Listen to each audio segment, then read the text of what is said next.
What's up, you bunch of dinguses? Welcome back to the whiteboard, the series where I discuss a topic in front of our friendly neighborhood whiteboard here. And as the title of this video and the topic says up here, Dark Souls 1 video. You guys did your goal. Congratulations.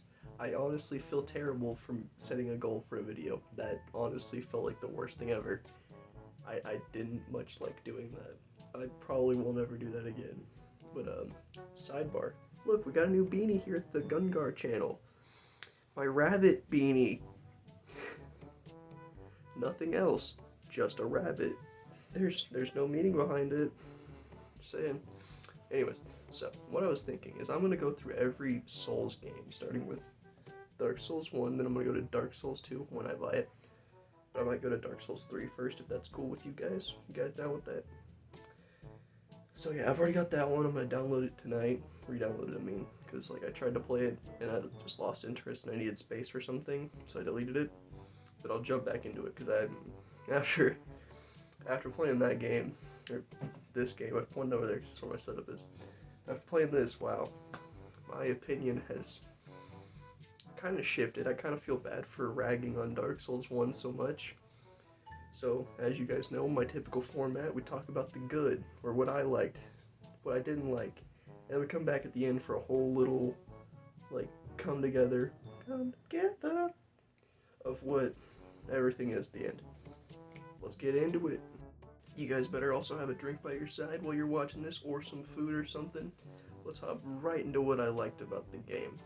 And, like, I had a lot of opinions going on when I was playing this, so let's get into it. First off, let's talk about the areas that I liked. Now, I was a real big fan of Anor Londo. Now, when I was talking to one of my friends about this, I was like, yo, I'm just gonna say it, Anor Londo peak out of all the areas, because he's a big Souls fan, kind of like me. I love Souls games, and Anor Londo really stuck out to me. He was like one of my favorites because of the boss there, Ornstein and Smough, easily one of my favorites. Also, Artorias, peak bosses in that game. Because yeah, I did play through the whole thing. I did miss some stuff though. Yeah, I was doing a little research for this video, like looking up the bosses because I kind of forgot some of them because I did this over like a few weeks in between, taking breaks not to get burnt out on it. Kind of forgot some of them and missed a lot of bosses, like side bosses and stuff, like the half dragon lady. Excuse me. Because I just went at my own pace like I did with the Elden Ring DLC, which, again, did bad with the Elden Ring DLC, but in this, I just took my time going my own speed.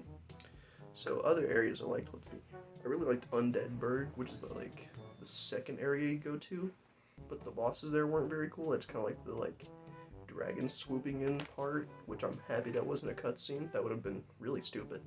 If you just, popped up and just hey, cutscene, why? It actually just flies in, and then they do it again in the DLC, which that DLC was pretty heat, not gonna lie.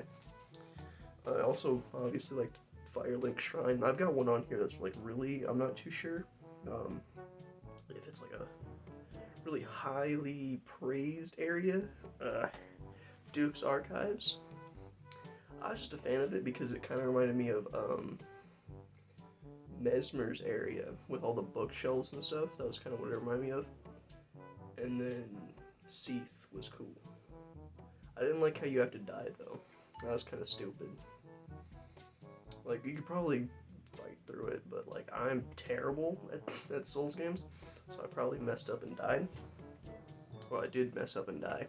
Can you even platinum the Dark Souls 1 game anymore? Because I heard that I was watching a video about getting the platinum for it, and I heard that you need to play against other people to get some of them. Not too sure. If I can do it, I might do it. Why not? I got nothing better to do. Ash Lake, also like that one. That was a neat looking area.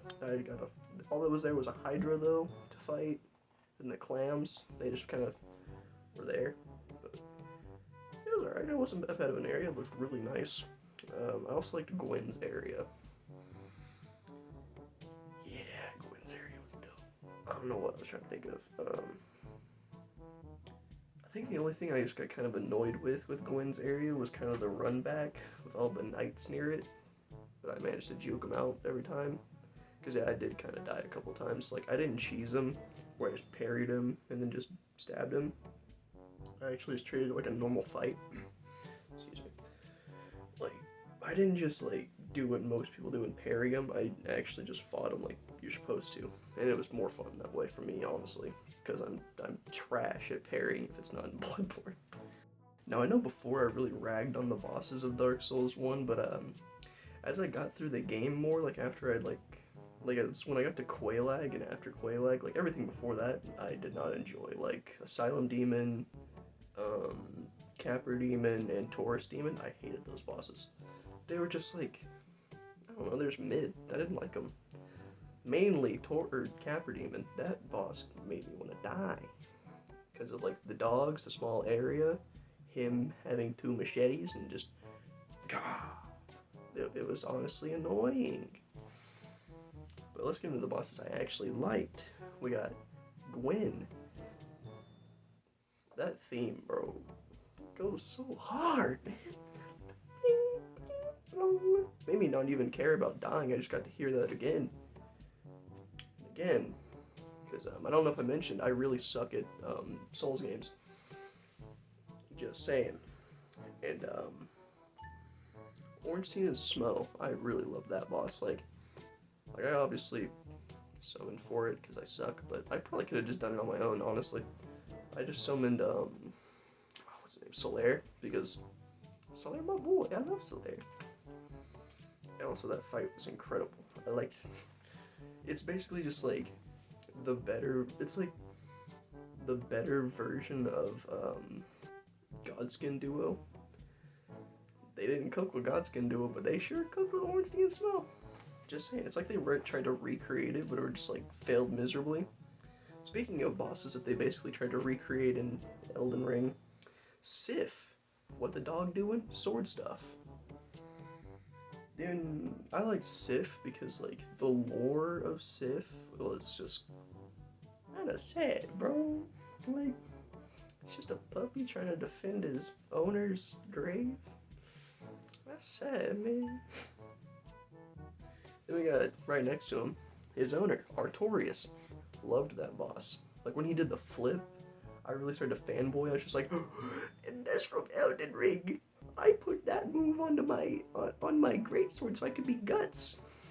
Because I don't know if you guys remember, that's a Berserk poster. Big Guts Berserk fan here. I love when he go Berserk and he scream, "I am Gutsu. I go Berserk." Stuff go great. Then we got Quelaag. And I like Quelaag for obvious reasons. She's a spider. But no, seriously, that fight was really fun. Like, having those, like, first 3 stinkers of stinker bosses, then get something that's actually kind of cool, and not just a giant dude in an arena, a small arena. Looking at you, Taurus Demon and Capra Demon. That was cringe. Then we got Manus.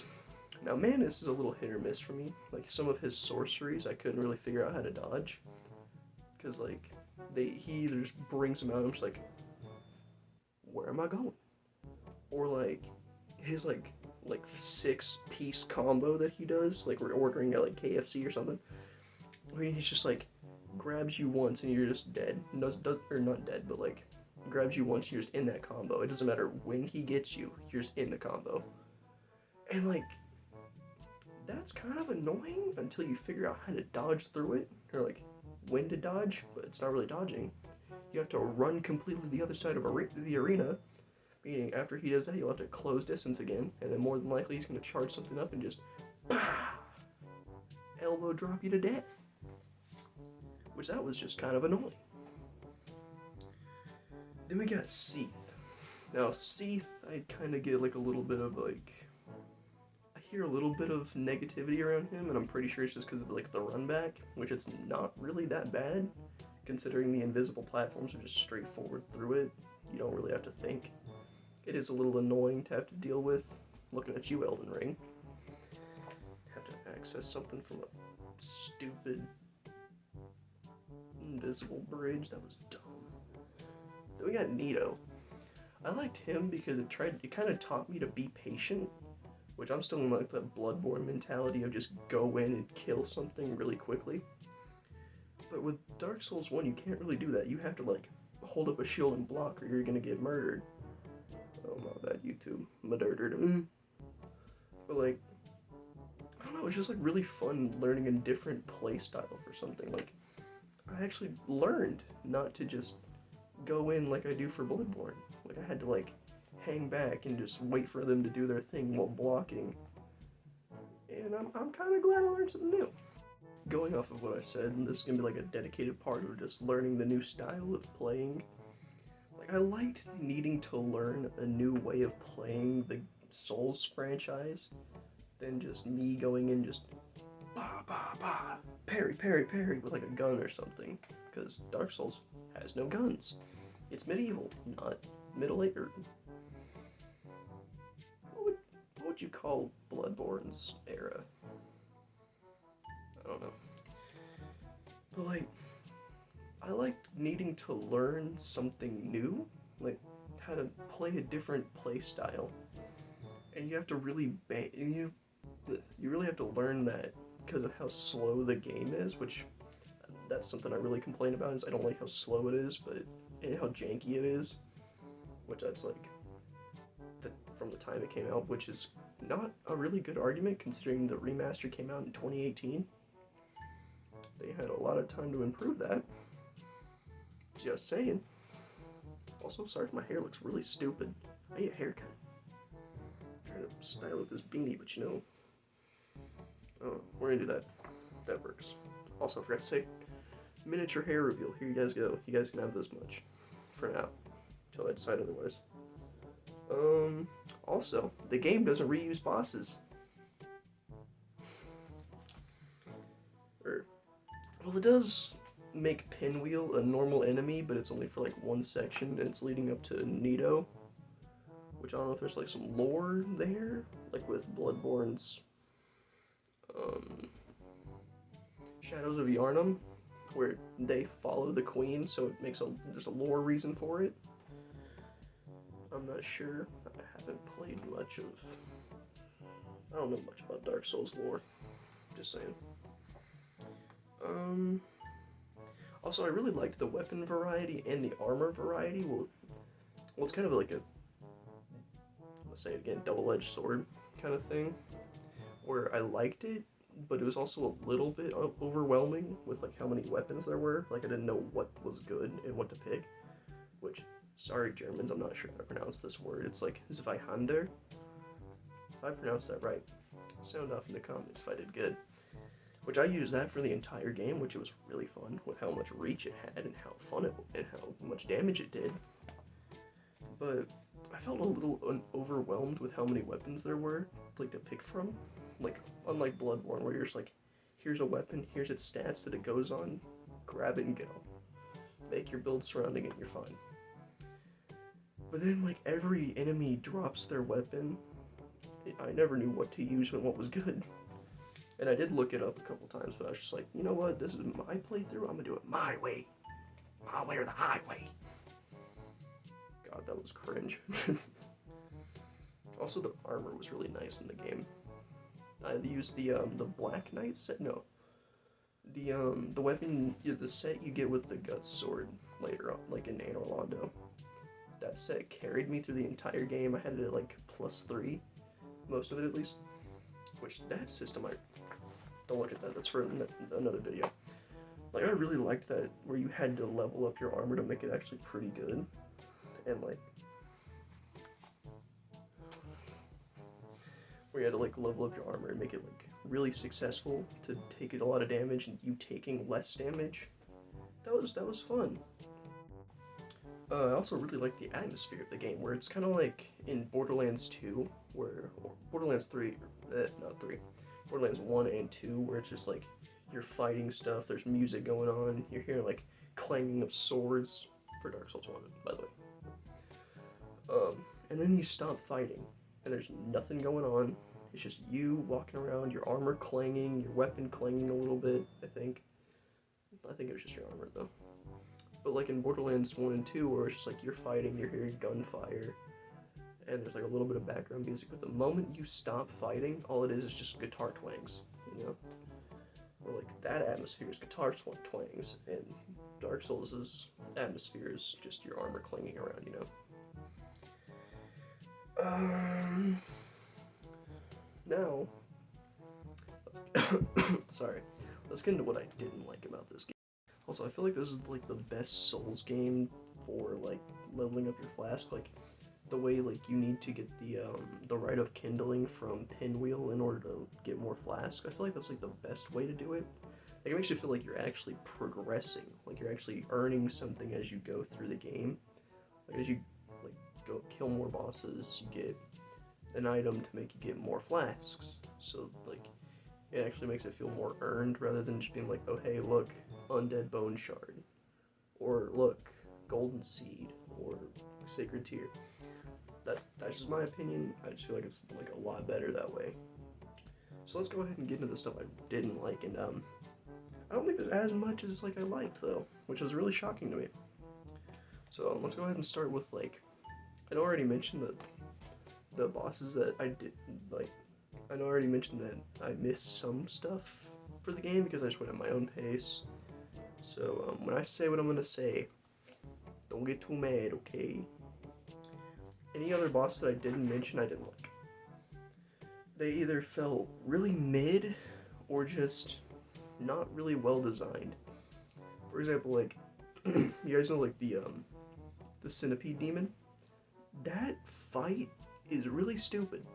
Considering you get like a small piece of like area to run at, or if you try to go anywhere else, you're gonna take loads of damage from the lava, and it's gonna nearly put you to death. So if you have like limited flasks, because you didn't go to like the catacombs first, let's talk about the catacombs real quick as a side tangent. That area sucks. Just saying. The fact that you have to kill the wizards and then you can finish off the skeletons, not only does it kind of makes you need to plan more, but that's really annoying and a little bit frustrating, because at least they don't respawn, because if they did, I'd probably have an aneurysm, you know? Yeah, let's get back to the actual topic at hand. What was it? Oh, yeah, Centipede Demon.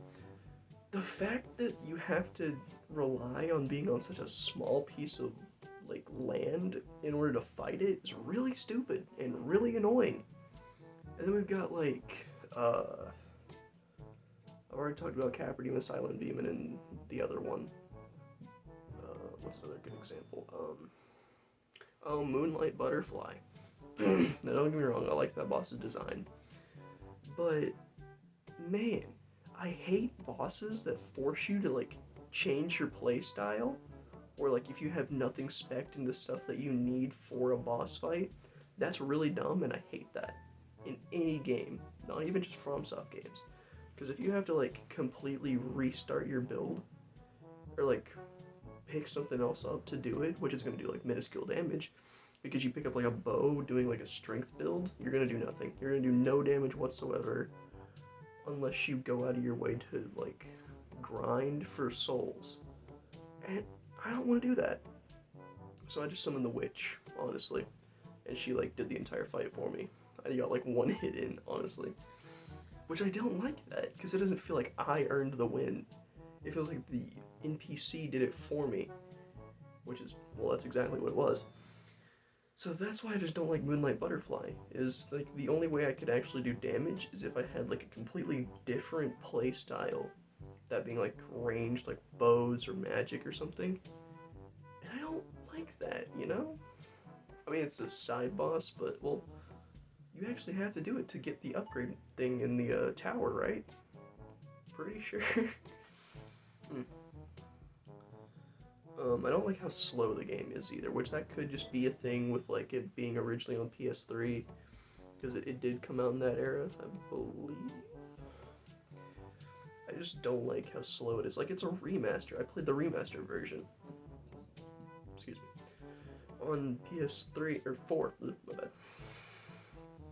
And like they had time to update how slow the game is. Like, well, it is a good thing that it's a little bit slower. Like, it taught me to be like take this a little carefully. Don't be as rushed with it. Hang back, wait for them to attack, and then go in and do a hit. Or I still don't like it though. Like, oh, here's another thing. I don't like how little bonfires there are. Like, I don't want it to be like Elden Ring where there's like a site of grace every 5 feet that you step. I want it to be like good middle ground. Like, I want there to be actual like limited bonfires, but not like so limited that I'm like getting frustrated with like needing to go from like here's a good example. After some bosses, there's just no bonfire. Like some of them, where it's just like really far out of your reach to get to a bonfire. That's really annoying. And why did they do that? Or, here's another one, hiding bonfires behind invisible walls. You wouldn't know that bonfire is there until you go up and you're just like, hey, that wall looks a little suspicious. That's stupid. That is legit the worst thing I've ever heard of. Especially, like, here's a good example. The one in Darkroot Basin, I think that's it. The one that's, like, right next to the door you open to get to Sif. That is stupid. Why are you hiding bonfires when that is essentially, like, really needed thing to get to in order to, like, rest, refill all your stuff, refill your health, and stuff like that? Why did they do that? Like, they don't really do that in Dark Souls 1, or 3, I mean. Or, like, Bloodborne or Elden Ring, but, like, I don't want to have, like, too many, but I don't have too little. Like, here's a really good example. New Londo. There's not a single bonfire. Like, you have to run all the way through from Firelink Shrine all the way back through what you just went through if you die and you don't get the shortcut. That's dumb. Why did they think that was a good idea? Did no one playtest that? And think, well, that's stupid. Like I just mentioned with New Londo, I also don't like how you have to rely on transient curses. Like, I never ran out of them, but like, to kill the ghosts, you have to have them. Which is kind of dumb, not gonna lie. I wish it was just like how they are in Bloodborne, where like, you see a ghost, you can go up and kill it.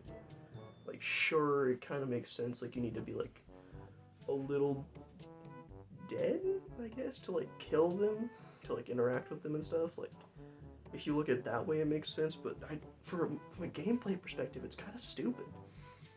That's like... Actually, I have no example here. I'll just cut that out. I also don't like how tedious it is to, like, replenish your flasks fully. Like, when you get the Rite of Kindling, I don't like how, like, at every bonfire you have to pop a humanity to get to either 15 or 20 flasks. For every bonfire. Why is it like that, where you have to pop one and then get it to kind of be leveled up, like, level up the place, to be able to give you all the flasks? That's not a very good design. Like, why couldn't they have just, like, okay, I kind of get it, because you get 20 out of it instead of, like, 10 or 5 or 10. But why not just reduce the amount of flasks? Like, put it to, like, I don't know, like, maybe 10 is the max. Like, for the rest of the whole game, you're just going, you have 5, and then you get Rite of Kindling, and you go to 10. And you maybe just pop a humanity once or something, and then all of them, no, that's actually kind of dumb. Like, at every bonfire, you just refill to 10. That would make sense, because you actually earned the Rite of Kindling from a boss. An easy boss, but you earned that. You earned it. You shouldn't have to, like, use your resources that you have to, like, struggle to get to, that you lose when you die, unless you've, like, popped a bunch of them and you have, like, some saved up for you. So, like, you go back to a bonfire and you just, like, replenish everything. Which, that's another stupid thing I don't like. You need to rely on humanities. And if you die, you lose them. I don't like that, considering how vital they are to you getting your flasks back that you earned. That's honestly crazy to me. That's kind of overlooked, where you go hollow and you lose your things that you earned. Like, sure, the same thing happens with your souls, but I more care about my humanities, considering that gives me, like, my healing items. And I worked to get the thing to level up my healing items. So, that's about all I have for the stuff I don't like. Wow, I think this video is actually gonna get a lot of hate considering that rant I just went on. I don't know if it was really like, what's the word for it, like, together? I don't know, there's another word for it, I just can't think of it, like, where it's just like all my thoughts are put together. It might be like a little janky.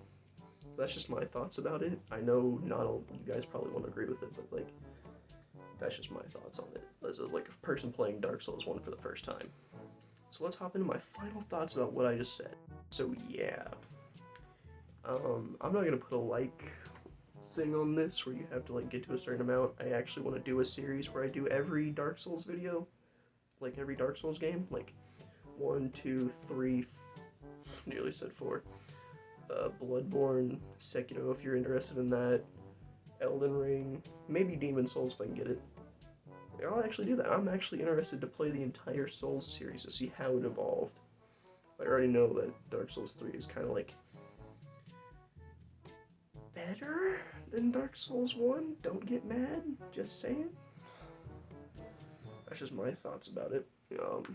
But yeah, tell me your guys' thoughts in the comments. I'm actually pretty curious to know what you guys think about what excuse me, about what I said. Don't be too harsh. These are just my opinions. Let's have a civil conversation. We're talking about Dark Souls, and I'm asking for a civil conversation. I'm a very daring individual. Because if you say anything about Dark Souls, you're gonna get hit with a get good or something else. Don't be too mean, please. I just like Dark Souls games. Like, I'm not too bad at them. I'm not the greatest though. But just be kind, rewind. Don't actually. But do leave a comment, a like, and please subscribe. It helps me. It helps your boy out a lot. That being said, hope you guys enjoyed. I'll see you in the next one, which could either be a video about people you'll see in high school, which I've had that thought going in my head for a little bit since I graduated, and I'm going to college soon. Your boy's gonna get him some mischief. Not actually, I'm just playing. But anyways, no, I am going to college, but no mischief. I don't want to get out of there. So, or it'll be a video of me reading the entirety of Captain Underpants to you with a bedtime story next to a fire. Not an actual fire, but when I pull up on my TV on YouTube.